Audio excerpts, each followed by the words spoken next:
oh yang satu ngaji dengan kita itu baru mukmin, yang bukan ngaji satu kita itu enggak mukmin. Sejak kapan para ulama salaf punya tafsir sesempit itu dan selicik itu? Ya. Innamal mu'minuna ikhwah. Siapapun orang mukmin yang memiliki akidah-akidah pokok yang sama kepada kita, maka pada dasarnya mereka adalah saudara kita.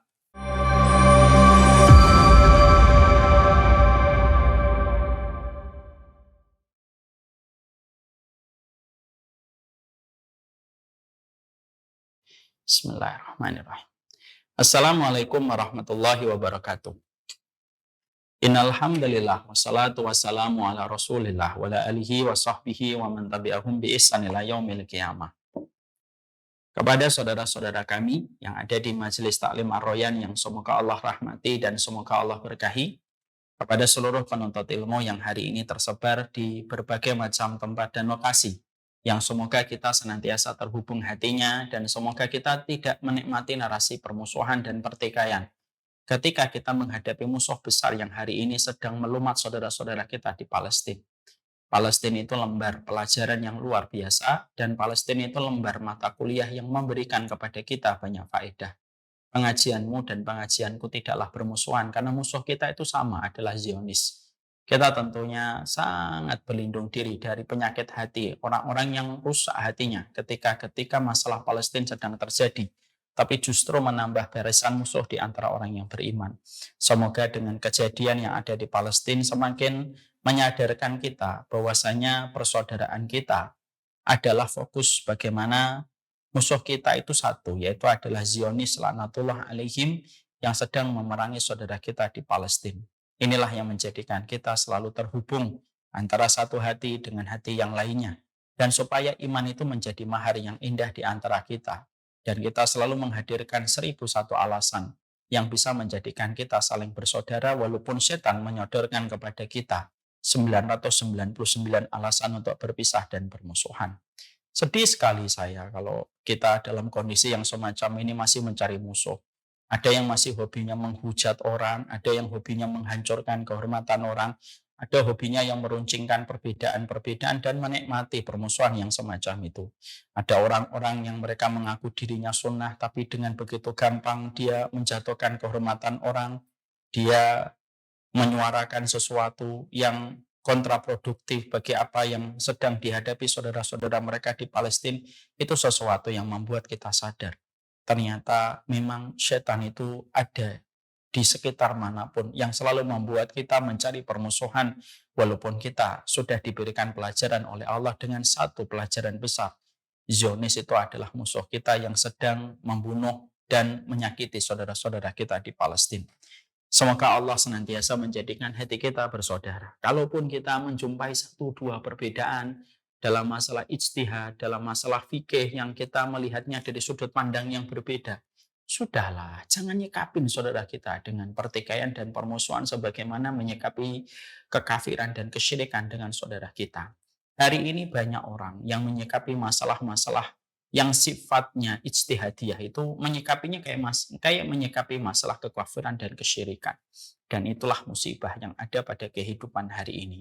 Semoga kita, dimanapun kita berada hari ini, mampu menyikapi secara proporsional segala pertikaian dan segala perbedaan-perbedaan kita dengan saudara-saudara kita, lalu tetap menyuarakan kebersamaan dengan hati yang sama, dengan hati yang satu. Bahwasanya, sekali lagi, fokuslah kepada musuh yang besar, yaitu adalah Zionis. Ketika hari ini mereka mencengkeram dunia, mampu membungkam dunia, mampu memperlihatkan kesombongan mereka untuk membunuh saudara-saudara kita di Palestina, dibantu dengan leluasa oleh Amerika, dibantu leluasa oleh Amerika, oleh Inggris, oleh Italia, oleh Perancis, seakan-akan mereka yang paling berat di atas muka bumi ini. Dan itu yang harusnya menjadi sorotan kita dan menjadi spotlight kita bahwasanya inilah yang menimpa kepada saudara kita di Palestina. Kalau dalam kondisi semacam ini kita masih sibuk bertengkar, sibuk menyalahkan, debat di Facebook, malulah kamu jadi seorang muslim. Alhamdulillah, tentunya kita senantiasa bersyukur kepada Allah atas seluruh nikmat yang Allah berikan kepada kita. Dan kita harapkan semoga ilmu yang kita peroleh membawa keberkahan kita, keberkahan dari cara kita menilai sesuatu, dari cara kita berakhlak, dari cara kita bermuamalah kepada guru kita, bermuamalah kepada teman kita, dan bermuamalah kepada orang tua kita di dalam kita mendapatkan ilmu. Berapa banyak orang hari ini mereka belajar tetapi tidak mendapatkan keberkahan. Muamalah dia kepada guru sangatlah buruk sekali. Bermuamalah dia kepada setiap perbedaan sangat tercela sekali. Dan bermuamalah dia kepada orang tua dan keluarga besarnya itu nilainya rapot merah ketika dia tidak memperlihatkan kebaikan dari agama yang dia pelajari. Inilah yang kita khawatirkan, bahwasanya kita hanyalah mempelajari ilmu lalu hanya meruncingkan masalah-masalah fikihnya. Tapi ternyata kita tidak memahami esensi ilmu, bahwasanya ilmu itu adalah bagaimana menjadikan kita saling bersaudara. Semakin kita banyak hidupnya di dunia, semakin banyak ubannya kita, semakin malu kalau kita itu semakin banyak memusuhi orang. Semakin kita bertambah umurnya dan semakin keriputnya kita, semakin kita sadar kita membutuhkan banyak orang yang kita cintai supaya lapang kehidupan barzah kita dan supaya tenang kita nanti di pengadilan Allah ketika tidak ada yang menggugat kita di hadapan pengadilan Allah.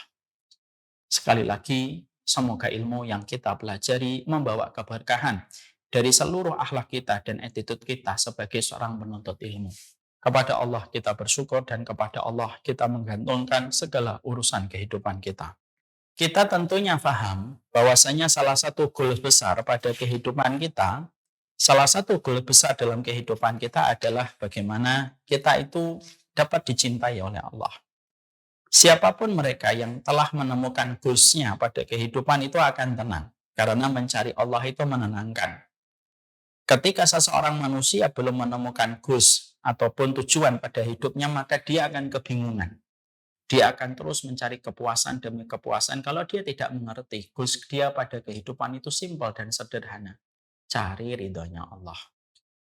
Maka setiap orang yang telah menemukan goals-nya, bahwasanya hidupnya itu sederhana sekali dan simpel.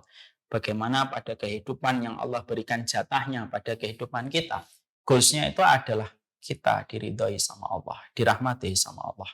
Maka tentunya segala apapun yang dilakukan itu menjadi rapi, terstruktur, segalanya mengarah kepada apa yang bisa kita harapkan untuk mendapatkan ridhonya Allah. Menikah untuk mendapatkan ridhonya Allah, punya anak untuk mendapatkan ridhonya Allah, bekerja untuk mendapatkan ridhonya Allah, bermuamalah untuk mendapatkan ridhonya Allah. Dan akhirnya orang yang telah menemukan goals-nya, lalu merapikan perjalanan hidupnya, itulah orang-orang yang mereka beruntung kelak dalam kehidupan di akhirat. Karena goals yang tepat dengan kurikulum dan realisasi yang tepat, maka menjadikan seseorang itu mendapatkan rahmat. Berbeda kalau ada manusia pada kehidupan kita tidak mendapatkan dan tidak mengetahui goals-nya. Kalau kita pada kehidupan kita tidak menetapkan goals kita dan tidak menemukan goals kita, kita akan kebingungan. Kita merasa nanti goals kita hanyalah puncak karir kita. Akhirnya sepanjang hidup hanya mengejar karir. Ada yang menyangka goals-nya itu tenar, terkenal, famous, dan disukai banyak orang. Dan akhirnya yang dia kejar itu sepanjang hidupnya bukan semakin tenang, justru semakin gelisah pada hidupnya kalau goals-nya itu hanyalah ketenaran. Karena semakin tenar, semakin banyak harga yang harus dibayar. Ketika goals kita itu hanyalah kekayaan, maka tidak akan pernah ada cukupnya karena pasti kita akan diuji dengan rasa kecukupan yang semakin jauh. Maka itulah yang menjadikan kita paham. Iman Islam itu sederhana. Bahwasanya goals kita itu adalah mendapatkan ridho dari Allah dengan pembuktian yang kita berikan kepada Allah semata dan bukan pembuktian kita di hadapan manusia. Sesimpel itu dan sesederhana itu kehidupan kita sebagai hamba yang beriman. Ya. Makanya kalau kita sudah menetapkan goals kita, dihujat, dicela, santai kita tetap pada kehidupan kita. Karena kita tahu goals kita adalah mengarah kepada Sang Khalik yang menguasai alam semesta. Setelah kita menetapkan goals kita kemana, maka sesungguhnya itulah yang menjadikan kita tentunya membutuhkan kurikulum yang jelas, referensi-referensi yang jelas, ya. Dari apa yang kita harus pelajari dari setiap nasihat yang datang dari Allah dan Rasul-Nya, supaya betul-betul kita mampu memahami setiap referensi yang kita nanti harus pahami supaya bisa menghantarkan kita kepada goal setinggi kehidupan kita, yaitu mendapatkan keridhaan dari Allah. Berapa banyak manusia ketika menetapkan goals-nya menuju kepada Allah karena dia tidak memiliki referensi yang jelas, maka sesungguhnya akhirnya dia salah jalan dan salah petunjuk. Dan akhirnya mereka terombang-ambing dan terpisah dari jalan kebenaran. Karena apa? Goals tinggi yang dia miliki tidak didukung dengan referensi yang benar. Akhirnya sangat mudah bagi setan menipunya dan akhirnya menjadikan dia terperosok kepada lubang kehinaan. Walaupun dia memiliki goals yang tinggi, salah referensi itu bermasalah. Sama kalau kita mendaki gunung. Ada pendaki gunung, 3 orang atau 4 orang. 2 orang, 2 orang. Ketika sama-sama ingin menuju kepada puncak gunung untuk mendapatkan indahnya sunrise ketika di waktu pagi. Maka 4 orang ini terbagi menjadi 2. Yang 2, dia mengikuti petunjuk dari kurir ataupun orang yang membantunya menuju ke atas. Dia mendengarkan rute dan arahan. Yang kedua, dia sok tahu dan mengatakan, saya tidak perlu. Saya cukup nanti melihat ke atas nanti sampai ke puncak. Apa yang terjadi pada 2 kelompok ini? 2 kelompok ini memiliki tujuan yang sama, tapi bisa jadi hasilnya berbeda. Yang 2 mungkin sampai ke puncak sebelum matahari terbit. Yang 2 mungkin tersesat, mungkin hilang di tengah belantara gunung. Dan bisa jadi mereka tidak sampai menikmati sunrise di waktu pagi ketika mereka kehilangan lokasi untuk menuju ke puncak. Dan itu yang kita ilustrasikan. Bahwasanya manusia ketika menuju kepada Allah itu pada dasarnya terbagi 2 kelompok besar. Ada yang ingin dapat ridhonya Allah, tapi mereka tidak mau membaca petunjuk, tidak mau membaca wasiatnya para ulama yang mengarahkan kita kepada petunjuk yang mengarah kepada ridhonya Allah. Ada yang mau membuka hatinya dengan referensi, dalil yang sahih, riwayat yang sahihah supaya kita sampai kepada ridhonya Allah. Keduanya bisa jadi goals-nya sama tetapi hasilnya berbeda. Dan yang membedakan itu jalannya. Nah, inilah yang menjadikan kita paham, inilah yang menjadikan kita mengerti betul betapa pentingnya pada kehidupan kita untuk menetapkan perjalanan kita menuju kepada Allah dengan referensi yang jelas. Maka inilah yang menjadikan kita akhirnya paham. Akhirnya kita mengerti kenapa kita membahas tentang 40 karakteristik mereka yang dicintai oleh Allah. Karena kita ingin kayak pendaki gunung yang menerima rute, menerima pengajaran untuk sampai ke puncak. Dan kita tidak ingin tersesat di antara belantara hutan. Hanya gara-gara kita tidak membaca rute yang benar. Itulah kenapa kita mempelajari kitab 40 karakteristik. Kita akan melanjutkan 40 karakteristik yang kita bahas pada kesempatan pagi ini, yaitu adalah membahas tentang golongan yang ke-18, yaitu adalah golongan orang yang saling mencintai semata-mata karena Allah. Pada pertemuan 1 bulan yang lalu, kalau tidak salah kurang lebihnya, kita tentunya sudah membahas bahwasanya semangatnya kitabullah itu adalah semangatnya mempersaudarakan. Dan semangatnya as-sunnah itu adalah semangatnya untuk mempertemukan dan menjadikan kita sebagaimana sanak kerabat dan keluarga. Itulah yang dibangun oleh kitabullah dan sunnah. Kitabullah dan sunnah secara efektif telah membuktikan bagaimana Rasulullah mempersaudarakan antara muhajirin dan ansor. Mereka berbeda geografisnya, mereka berbeda dengan wilayahnya, iklimnya, dan bagaimana suasana tempat mereka yang berlatar belakang beragam.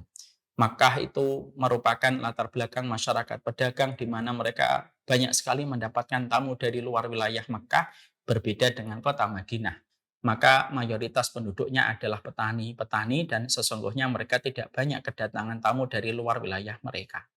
Tapi Islam itu mempertemukan mereka, mempersaudarakan mereka, dan menjadikan kekuatan yang besar. Allah memberikan kemenangan demi kemenangan. Kapan? Kalau ketika antara muhajirin dan ansor sudah berjumpa dan sudah bersaudara. Akhirnya perang Badar dimenangkan, perang Uhud seri, perang Khandaq menang, sampai terjadinya Fathu Mekah. Dan kalau kita teliti dan detail melihat bagaimana kemenangan demi kemenangan diraih sama kaum muslimin, Allah memberikan anugerah kemenangan demi kemenangan. Ketika kaum muslimin sudah mengesampingkan tentang masalah permusuhan, dan ketika mereka sudah memprioritaskan tentang persaudaraan sebagaimana Muhajirin dan Ansor, hadiahnya cash dan kontan dari Allah. Mereka menjadi kaum muslimin yang ditakuti dan membuat segan musuh-musuhnya Allah. Dan itulah anugerah yang besar bagi setiap persaudaraan. Itulah yang menjadikan kita paham, tidak ada agama yang paling besar spiritnya untuk membangun persaudaraan kecuali adalah Allah, adalah agama Islam. Dan tidak ada sunnah yang paling kuat mempersaudarakan kita kecuali adalah sunnah Rasulullah Sallallahu Alaihi Wasallam. Makanya siapapun yang mengklaim dirinya berada di atas sunnah tapi memiliki hobi untuk bermusuhan, memiliki hobi untuk saling menyesatkan, saling mengkafirkan, saling meruncingkan permusuhan dalam persoalan yang sifatnya ijtihadiyah, pada dasarnya dia tidak paham tentang sunnah yang dia klaim. Karena bukan itu sunnah yang diajarkan oleh baginda Nabi pada kehidupan kita ketika kita mendapatkan originalitas ajaran sunnah dari beliau dan para sahabat.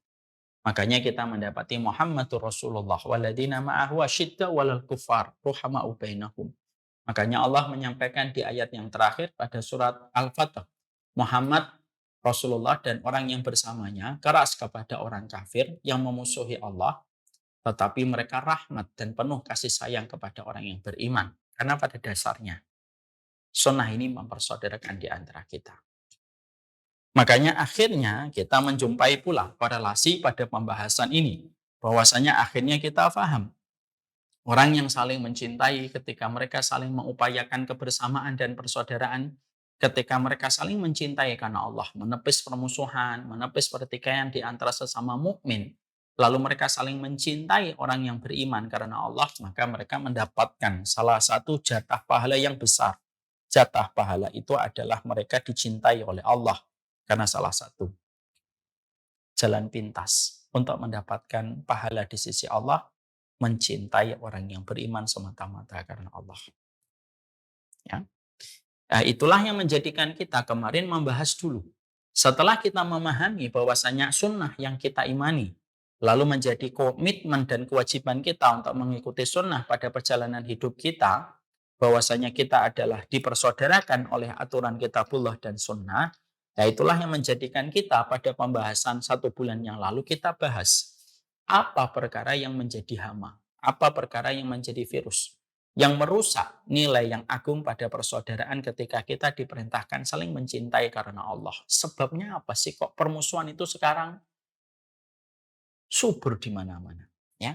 Bahkan kita menjumpai hari ini permusuhan itu mengalahkan persaudaraan yang luar biasa. Bahkan yang sangat aneh kita jumpai, kadang-kadang kalau ada orang begitu gampang menyesatkan, seakan-akan diwakili representasi dari Rasulullah dan para sahabat.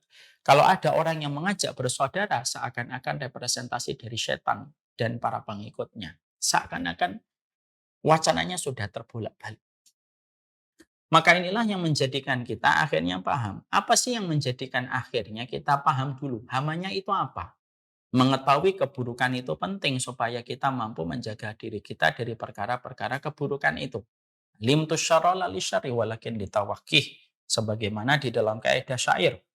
Saya itu harus mempelajari keburukan supaya keburukan tidak menimpa kepada diriku. Dan kita harus tahu hama apa yang membuat persaudaraan itu tidak mampu, tegak. Apa hamanya? Apa rumput liarnya? Yang menjadikan rumput liar itu menggerogoti suburnya tanaman persaudaraan yang harusnya kita bangun di dada dan hati kita. Maka kemarin kita sudah membahas setidaknya ada 4 penyebab gagalnya orang untuk saling bersaudara semata-mata karena Allah.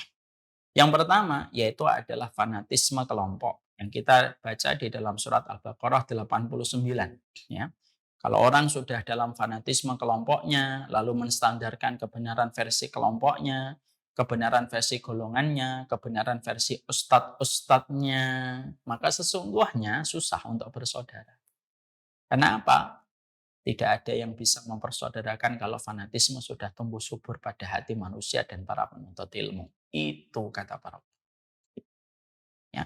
Gimana Ustadz mendapatkan persaudaraan Muhajirin dan Ansor? Ya kalau gurumu tidak memiliki fanatik, kalau dirimu tidak fanatik sebagai penuntut ilmu, ya insya Allah Muhajirin dan Ansor konsep idealnya bisa kita dapatkan kembali. Dengan satu syarat, hamanya itu harus kita bersihkan pada hati kita. Makanya maaf ya, tidak usahlah kita itu belajar sama orang yang tidak bisa mengajari kita tentang persaudaraan. Karena apa?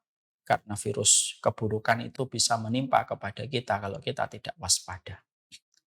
Maka sesungguhnya fanatisme kelompok ini merupakan salah satu di antara hal yang menghambat perjalanan suburnya hadirnya masalah persaudaraan di dalam kehidupan agama kita. Yang kedua, yaitu adalah karena tidak memahami tentang latar belakang perbedaan. Bahwasanya sunnah ini tidak menafikan perbedaan. Bahwasanya ketika kita berkomitmen beragama Islam, kita berkomitmen untuk mengikuti sunnah, maka salah satu konsekuensi ketika kita ittiba kepada sunnah Rasulullah Shallallahu Alaihi Wasallam, konsekuensi ketika kita ittiba kepada sunnah Rasulullah itu juga harus memahami dan memberikan porsi pada tempat yang bernama perbedaan para ulama. Ya kalau kita tidak memahami perbedaan para ulama, kita menjadi orang yang paling kaku, sebagaimana kan ibu kering. Lalu akhirnya apa? Menyikapi perbedaan sebagaimana menyikapi kesesatan. Padahal konteksnya adalah masalah perbedaan. Dan itu menjadi masalah yang luar biasa itu. Ini menjadi masalah yang sifatnya parah. Kalau itu terjadi pada kehidupan manusia. Akhirnya apa? Giginya rancing sama orang beriman. Digerogoti kehormatannya. Lalu membabi buta menjatuhkan kehormatannya. Hanya karena masalah ijtihad yang dia tidak perhatikan ketika tidak memahami ilmunya secara utuh. Ya kalau tidak paham ilmunya, jangan berlagak sok menjadi orang yang paham ilmu. Itu wasiat saya. Maka akhirnya kita harus mengerti bahwasanya kalau orang sudah tidak memahami perbedaan, ya sudah susah. Dan kita tidak akan bisa menang debat sama orang yang mereka itu tidak memahami perbedaan. Karena apa? Dia tidak mau kalah. Kalau dalam bahasa ibu saya dulu, bergudul. Atau bergudul, orang Jawa itu paham. Novel paham nggak bergudul? Paham. Bergudul itu nggak mau kalah, ngomong terus. Karena dia nggak mau perbedaan. Jadi ketika ada satu masalah yang dia soroti, lalu mendapatkan jawaban yang nggak mau kalah, bergudul ya. Terus ngomong versinya dia. Dijelaskan, nggak paham. Karena apa? Referensinya nggak akan nyampe pada dirinya. Akhirnya apa? Ya sebagaimana orang yang memakai kacamata kuda. Ya sudah, akhirnya mereka tidak akan pernah melihat segala kekurangan kecuali mereka akan mencapnya dengan kesesatan. Ya, melihat perbedaan tidak mampu, tidak punya porsi hatinya untuk melihat kekurangan dan kesalahan, semuanya harus sempurna. Padahal dia juga nggak sempurna.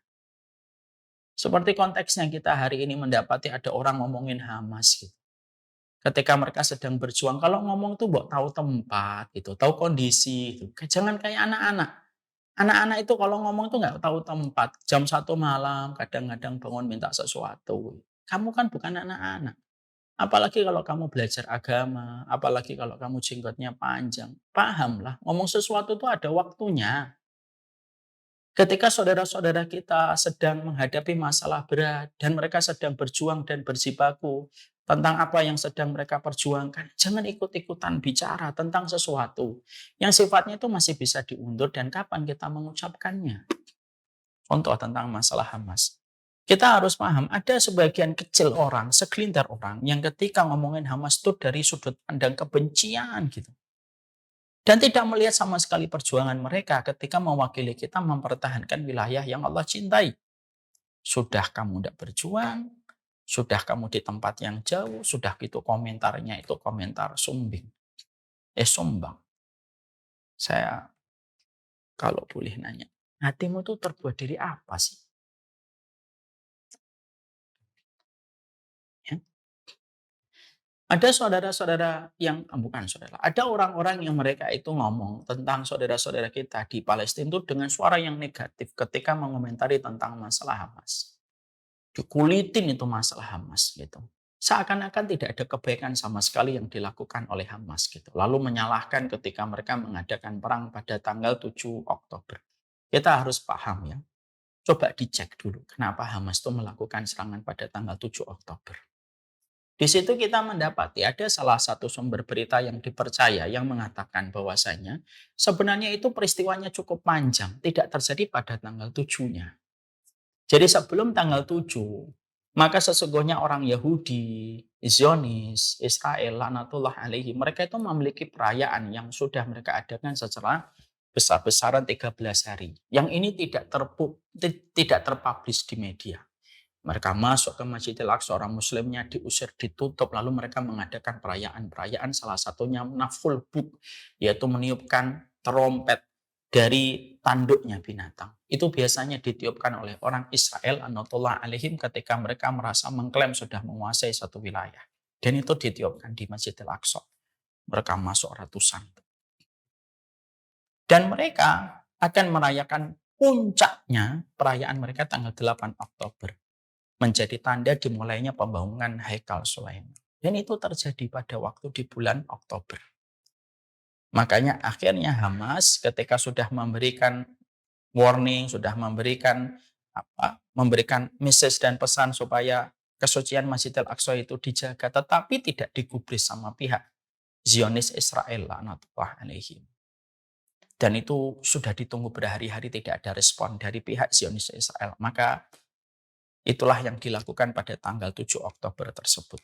Dan kita harus paham pada tanggal 7 Oktober yang paling banyak membunuh orang-orang Israel yang ada di festival musik bukan Hamasnya, tetapi karena kecerobohan pasukan Israel sendiri ketika membombardir orang yang berlari di jalanan, dan justru yang membunuh warga Israel itu ya masyarakat Israel sendiri, yaitu tentara Israel sendiri. Hal-hal semacam inilah yang kita harus paham. Supaya akhirnya ketika kita menyikapi saudara kita, maka kita tentunya harus bijak gitu.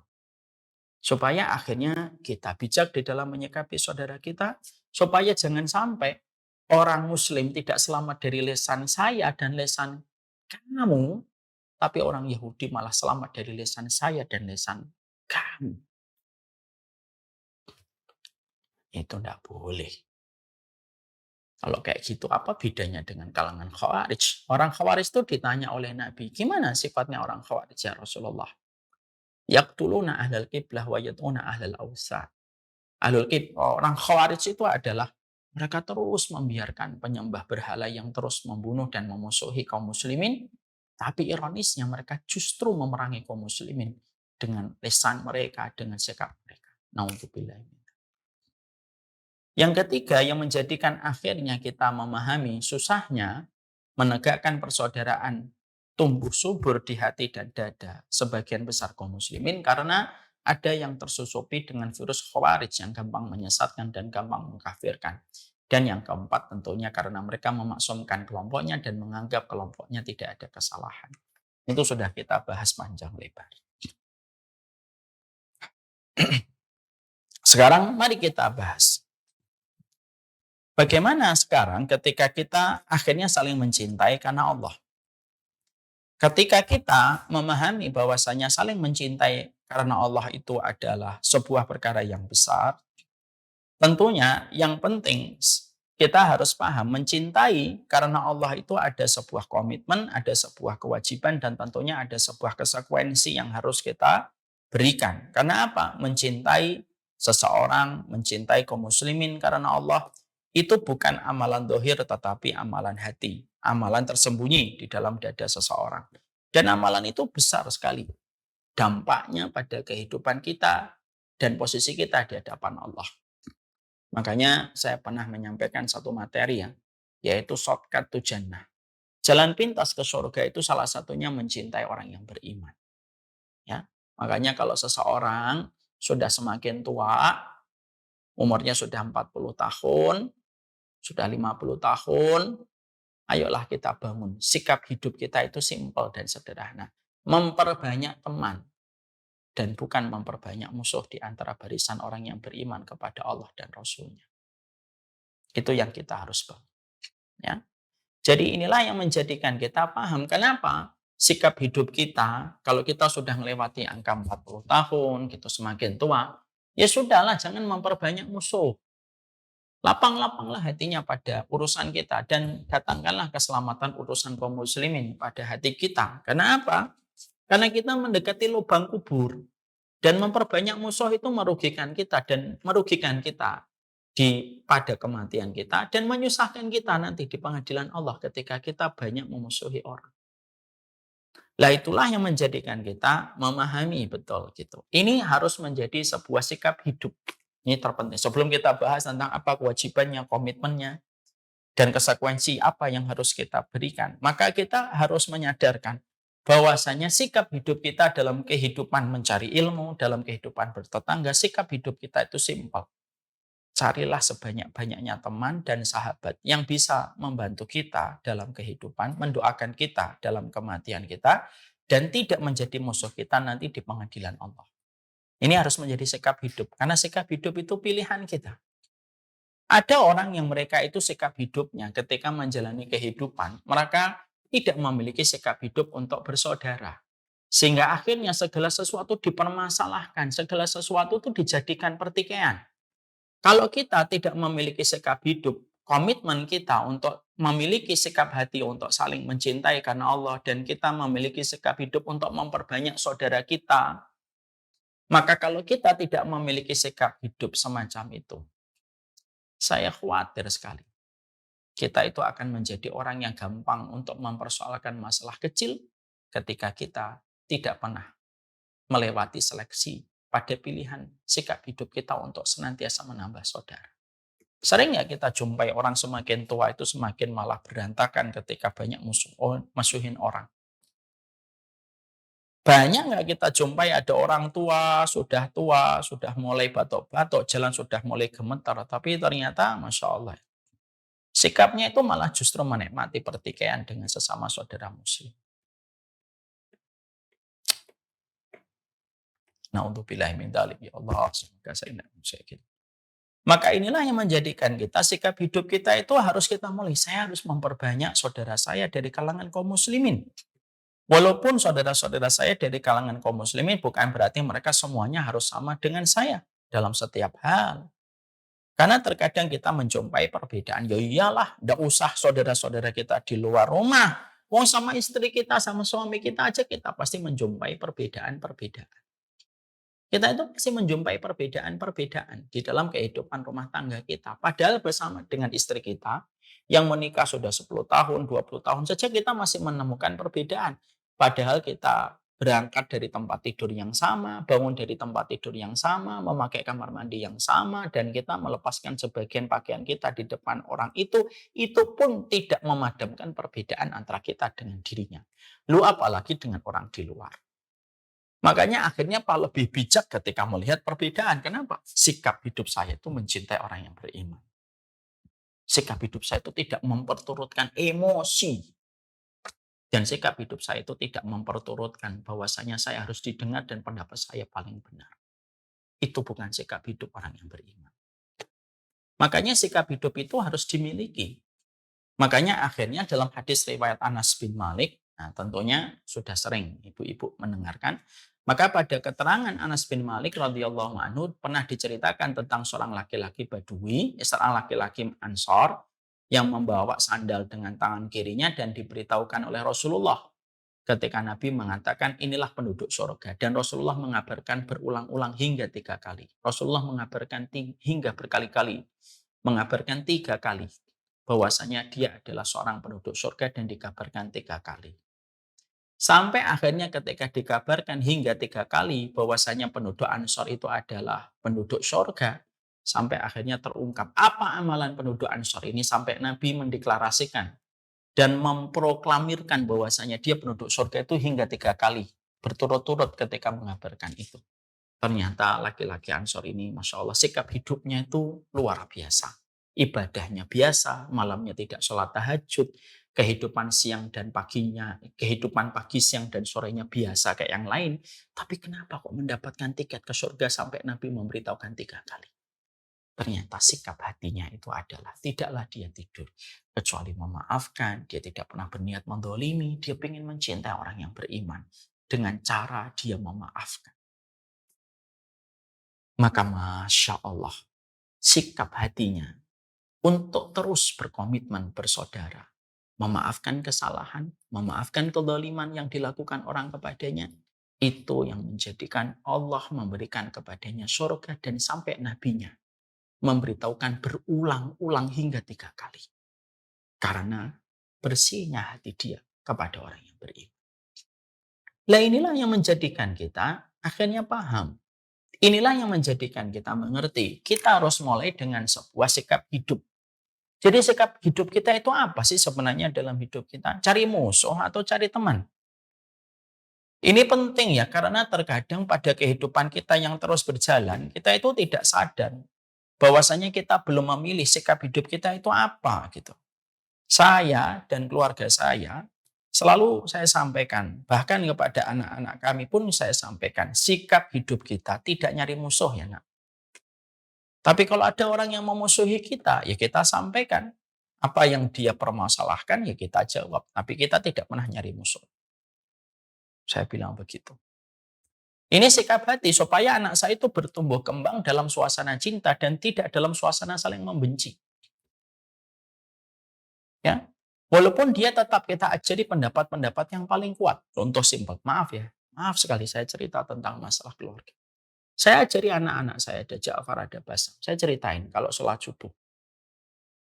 Itu Pak Imam, kadang dia kunut. Nah, tanya anak itu, kunut apa Bi? Kunut itu kita ngangkat tangan berdoa setelah rukuk pada rakaat yang kedua. Ja'far biasanya tanya, kan kita di rumah nggak pernah kunut dulu ketika pas COVID pandemi. Tapi kalau ngimamin nggak pernah kunut. Iya, itu masalahnya. Abi memilih pendapat tidak ada kunut subuh. Tapi kalau ada orang yang kunut subuh, itu tetap sah sholatnya. Dan itu bukan perkara batil, itu bukan perkara salah. Itu perbedaan para ulama. Terus gimana kalau kita di belakang orang yang kunut? Basam sempat nanya. Jadi Basam ikut ngangkat tangan nah. Ya kamu ngangkat tangan, tetap. Ya. Tapi kalau nanti sholat sama Abi, kamu tidak kunut, kamu juga nggak perlu kunut sendirian di belakang Abi. Oh gitu. Dan itu tetap saudara. Itu termasuk di antara cermin sikap hati kita dan sikap hidup kita. Sehingga itu penting itu. Dan itu harus diwakili sebagai pemimpin keluarga yang memiliki qawam. Jangan sampai keluarga itu ngikutin istri gitu. Istri, banyak wanita yang hari ini ngaji tanpa mereka sadari ketika mereka ngaji sudah terseret dengan gaya untuk menyalahkan setiap orang. Suaminya yang harus menetralisir, malah ikut-ikutan karena tidak punya qawam, ngikutin aja. Ketika istrinya menjelek-jelekan, ikut membenarkan itu sikap istrinya. Itu namanya keluarga yang tidak memiliki sikap hati untuk mencari saudara. Ya. Sikap hati yang ini sikap hati. Jadi kita harus memastikan sikap hati kita dan sikap hidup kita itu gimana pada kehidupan kita. Oke, saya ingin mencari saudara. Oke, berarti kita tidak usah mencari-nyari permusuhan. Kalau ada sesuatu kita harus bijak menyikapinya. Harus proporsional. Harus tahu tempat, harus tahu kondisi, harus tahu keadaan. Semuanya harus dipikir dari segala sisi. Ketika kita memperlakukan segala sesuatu. Harus dengan cara yang baik, jangan tidak boleh dengan cara yang kasar. Itu kan semuanya harus diperhatikan. Karena apa? Berangkat dari titik tolak. Dari sikap hati bahwasanya kita ingin menjadi pengikutnya Nabi yang menebarkan kecintaan kepada sesama orang yang beriman. Ketika kita beriman kepada Rob yang sama, mengikuti Nabi yang sama, sholat yang sama, mengikuti sunnah yang sama. Jangan hanya karena satu sedikit perbedaan gesekan lalu kita bermusuhan. Ada tidak semacam itu? Ada dan banyak. Dalam banyak hal mereka sama, tapi hanya satu masalah yang berbeda. Menyikapinya kayak menyikapi tentang kesesatan senyata-nyatanya gitu. Padahal titik tolaknya dari istihad dan pandangan yang berbeda. Dari pandangan ulama yang berbeda memandang masalah yang mereka ributkan. Ya, enggak gitu. Ya. Marilah kita memahami tentang perintahnya Allah ketika Allah menyampaikan dalam bentuk khobar, dalam bentuk kabar, tapi di dalamnya mengandung sebuah perintah. Innamal mu'minuna ikhwah. Bahwasanya seorang mukmin pada dasarnya adalah mereka semuanya saling bersaudara. Dan tidak usah kita batasi arti mukmin itu menurut versi kita. Oh, yang satu ngaji dengan kita itu baru mukmin, yang bukan ngaji satu kita itu tidak mukmin. Sejak kapan para ulama salah punya tafsir sesempit itu dan selicik itu? Ya. Innamal mu'minuna ikhwah. Siapapun orang mukmin yang memiliki akidah-akidah pokok yang sama kepada kita, maka pada dasarnya mereka adalah saudara kita. Dan kita diperintahkan untuk saling bersaudara dalam salah satu ayat pada surat Al-Hujurat ini. Inilah yang kita ingin sampaikan dulu. Yakin nggak sikap hidup kita itu yang mana? Sikap hidup kita mengikuti sunnah, karena ini tidak bisa ditawar, tidak bisa dinego. Tapi sikap hidup kita dan sikap hidup keluarga kita mengikuti sunnah dengan nuansa hati untuk terus mencari saudara di antara orang yang beriman. Jangan memandang saudara-saudara kita dan tetangga kita hanya karena beda ngaji dengan kita seakan-akan mereka tidak beriman. Makanya sering saya sampaikan, jangan sampai kita menempatkan urusan manhaj itu lebih tinggi daripada keimanan. Sehingga artinya ketika ada satu dua perkara yang menurut kamu itu manhaj tidak sama dengan yang ada di hadapanmu, kamu jorokkan, kamu dorong dia kepada sebuah kebatilan dan kesesatan. Padahal dia punya keimanan. Karena apa? Manhaj itu penting, keimanan juga penting. Tapi keimanan itu lebih tinggi daripada manhaj. Karena apa? Bagaimanapun ketika mereka beriman, satu dua mereka masih memiliki satu kesalahan atau memilih pendapat yang lemah. Itu tidak mengeluarkan seseorang dari sebuah kebenaran. Sebagaimana dirimu juga tidak mungkin ketika melakukan kesalahan kamu dikeluarkan dari kebenaran dengan secepat dan seinstan itu. Nah, inilah yang dinamakan sikap hati dan sikap hidup diri kita secara pribadi dan keluarga kita. Kita harus betul-betul mulai dari sebuah titik tolak. Carilah saudara kita, orang yang tidak akan kita musuhi, yang merepotkan, yang akhirnya merugikan kita kalau kita mati karena banyak musuh yang sudah terluka gara-gara sikap kita, dan pastinya merepotkan kita ketika masing-masing nanti harus berhadapan dengan kita untuk didatangkan atas apa yang kita ucapkan tentang saudara kita. Apalagi kalau sudah kamu menyesatkan orang dengan begitu gampang.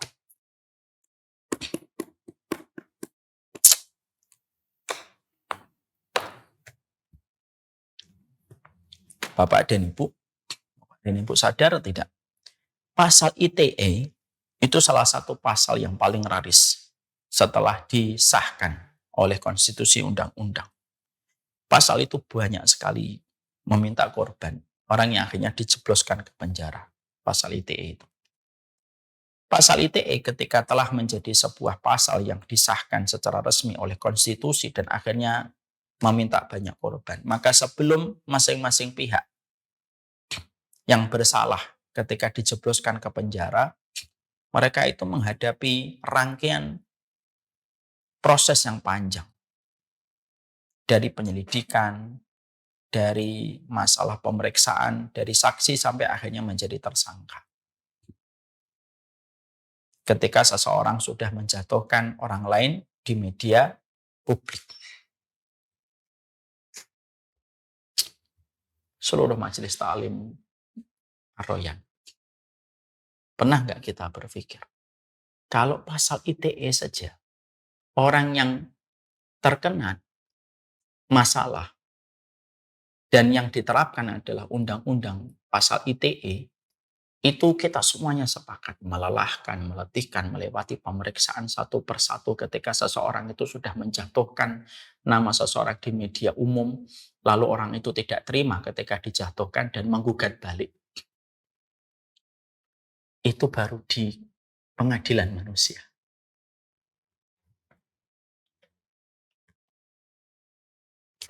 Apalagi di pengadilan Allah kalau kita sudah menjatuhkan orang lain. Mungkin orang lain ketika hari ini kita jatuhkan kehormatannya, tidak ada hak jawab ketika menjatuhkan di grup misalkan. Kamu menjatuhkan seseorang di grup, kamu jatuhkan kehormatannya tanpa dia memiliki hak jawab ketika kamu menuduh semuanya itu. Mungkin bisa jadi kamu hari ini bersembunyi di balik orang yang kamu jatuhkan di grup itu. Tapi kita tidak bisa bersembunyi di hadapan Allah bahwasanya kita harus mempersiapkan semua bukti itu dan kita akan kelelahan ketika nanti berhadapan dengan orang itu. Hati-hati itu. Kalau pasal ITE pada kehidupan manusia aja sudah sedemikian beratnya. Apalagi dalam pengadilan Allah kalau sudah bicara tentang kehormatan orang yang kamu jatuhkan tanpa kamu berikan hak jawab atas apa yang kamu bicarakan dan kamu jatuhkan tentang orang itu. Hati-hati. Demi Allah, pengadilan Allah itu detail kalau sudah bicara tentang kehormatan manusia. Inilah yang menjadikan kita paham betul masalah ini. Dan berulang-ulang sering saya menyampaikan. Kenapa kasus perzinahan itu harus mendatangkan 4 orang bukti? Kenapa kasus pengadilan itu harus menjatuhkan 4 bukti?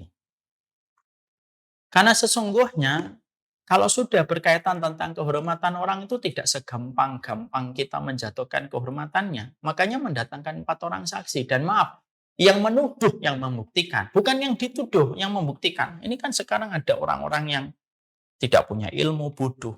Nuduh orang, tapi dia menuntut orang yang dituduh mendatangkan bukti. Yo salah. Yang benar itu orang yang nuduh mendatangkan bukti. Bukan orang yang dituduh yang mendatangkan bukti. Ya, kalaulah orang ketika kita tuduh dia melakukan perzinahan, saksinya itu 4, padahal maaf. Tentang hilal yang menjadi tanda masuknya Ramadan cuma butuh 1 saksi. Tentang hilal untuk menandakan masuknya waktu Idul Fitri butuh 2 orang saksi. Maka itu jumlahnya jauh lebih sedikit daripada bukti yang diminta ketika membuktikan orang yang berzina dengan 4 orang saksi. Harusnya kita ini sudah mulai berpikir. Sehebat itu Allah menempatkan urusan kehormatan. Kenapa ini kita harus masukkan dalam pembahasan ini?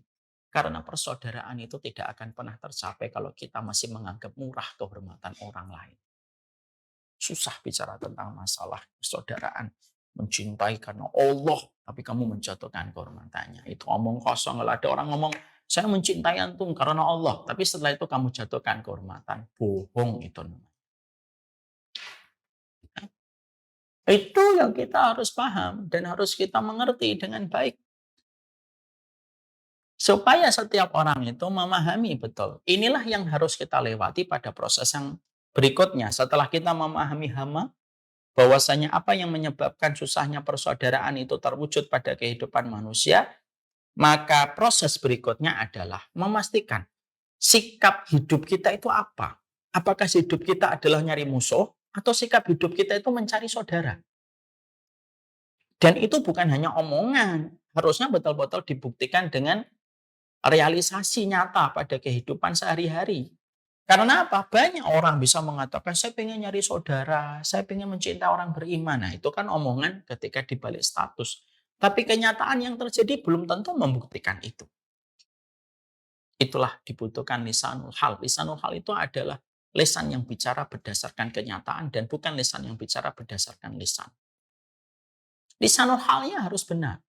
Makanya inilah yang menjadikan kita paham, inilah yang menjadikan kita sekali lagi mengerti betul. Penting banget, penting sekali kita untuk memahami. Penting sekali kita memahami bahwasanya sikap hidup kita itu apa? Nyari saudara. Sudah di situ. Berarti kita tidak boleh nyinyir, nggak boleh gampang menghakimi. Sebelum memutuskan tentang orang lain kita berpikirnya jauh. Paham masalah yang kita persoalkan. Karena apa? Pilihan hati kita menentukan arah perjalanan kehidupan kita dan keluarga kita. Tapi kalau kita sudah ngomong sama keluarga kita, oh ini kita ngikutin jalan kebenaran, siapapun yang nggak sesuai dengan kita, nggak apa-apa, yang penting kita nyari ridhonya Allah, gitu misalnya. Memang perkataan itu benar, tapi terkadang untuk maksud yang salah.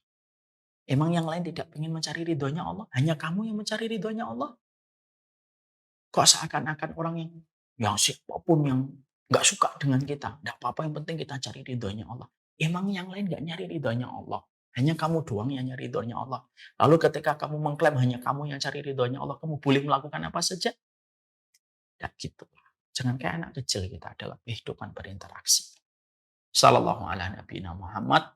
Berikutnya setelah kita paham pilihan kita, komitmennya adalah mari kita cari jalan ke surga dengan kita memperbanyak saudara, mencintai karena Allah, sabar, tidak gampang membicarakan, tidak gampang untuk mempersoalkan masalah-masalah kecil, sangat menjaga kalau sudah bicara tentang kehormatan. Nah, setelah itu apa yang harus kita lakukan? Apa kewajiban-kewajiban yang harus kita berikan? Kita baru bicara tentang komitmen.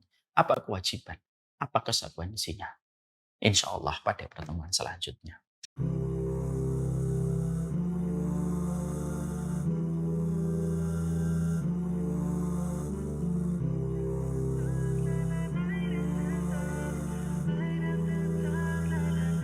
You feel it in your heart.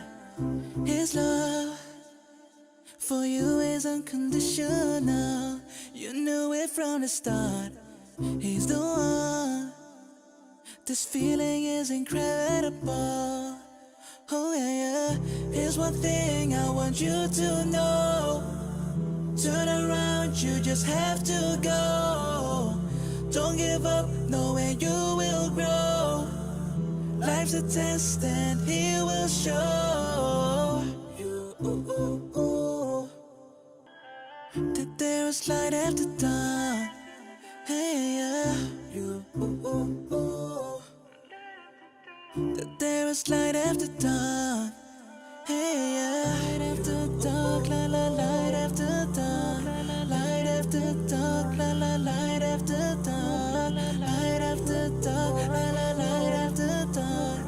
Light after dark, la la, light after dawn. Oh, when I make a wish, I know you hear me loud and clearly. Oh, Allah, when I make a wish, I know you hear me loud and clearly. Oh, oh, oh, oh, oh, oh, oh, oh, oh, oh, oh, oh, oh, oh. Light after dark, la la, light after dark. Light after dark, la la, light after dark. Light after dark, la la, light after dark. Light after dark, la la, light after dark.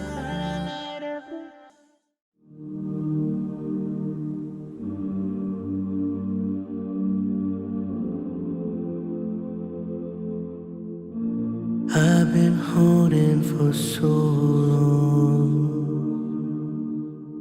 scared I might slip away.